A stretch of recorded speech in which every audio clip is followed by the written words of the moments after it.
Hello hi friends, మా బండి గారు చూడండి అన్నం ముద్ద ఎట్లా పట్టుకొని తింటున్నారు. Good bye. చూడండి ఫ్రెండ్స్, చిన్న ముద్ద పెట్టుకున్నారు హ్యాండ్లో.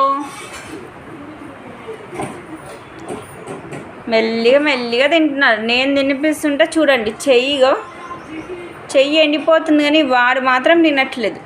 అదే ఇది చెయ్యికి ఇచ్చేసాను, పటా తినేసేస్తున్నాడు. అదిగోండి.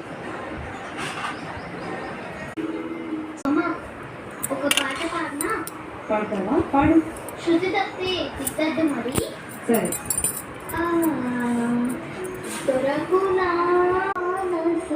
అసలు బండి గారు ఏం తినట్లేదు. చూడు, చెయ్యికి ఇస్తే చూడు ఎలా కొంచెం ట్రై చేస్తుండు. నా చెయ్యి ఎట్లా ఎండిపోయింది. వాడి కోసం అన్నం తినిపిద్దామని పట్టుకొని తినురా, తిను నాన్న.